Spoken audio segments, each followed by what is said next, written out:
Mapagpalang araw sa inyong lahat mga ka-rider. Ikaw ba'y naghahanap ng pang V-belt automatic na motor, pang liquid cooled?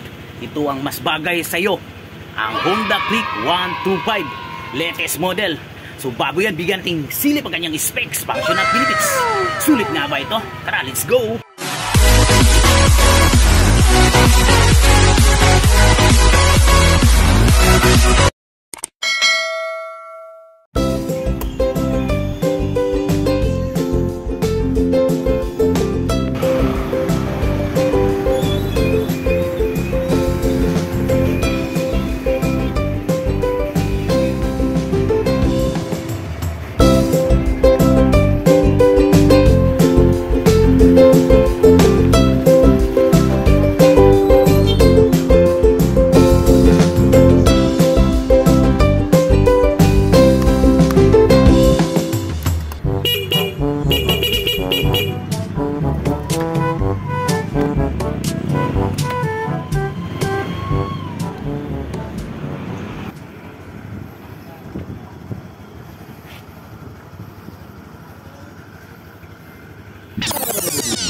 Simula tayo ngayon sa kanyang harapan. Ang kanyang headlight is LED lights. Turn signal left from right is LED lights. Ito siya. Napaka-brusko. Kanyang harapan, single pot caliper, single hydraulic disc brake. Size ng kanyang sa harapan 80x80, 5-pin, so tubeless drive. So front suspension is telescopic fork. Ito siya. So, sa kanyang front fender, naka-combi brake, napaka-safe. So, meron din siyang decals, reflectorized decals, stickers. Ito siya.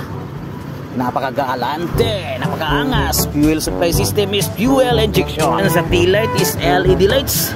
Turn signal left from right is LED lights. So, ito rin ang kanyang muscular muffler at muffler cover. So, engine type niya is liquid cooled, single overhead cam, 4-stroke at 2-valve. So ito ang kanyang pillion rides. At cooling system is liquid cooled. So napakaangas rin ang kanyang grab bar. Ito naman ang kanyang redefined seat at luggage compartment. So kasya ang half face helmet, depende sa seat. Punta tayo ngayon sa kanyang enhanced digital panel board. Dito makikita ang select at sa cassette. So sa digital board, dito makikita ang kanyang odometer, kilometer, gauge. At sa left side makikita ang high beam, low beam, turns sa left from right at saka horn. Back. So ang throttle, front brake at push start. So starting system is electric starter only.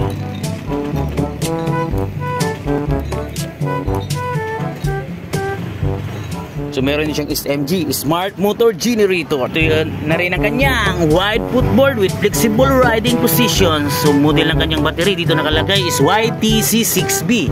So meron din siyang electric power socket. Pwede kang mag-charge gamit ang iyong cellphone. Especially pag lubat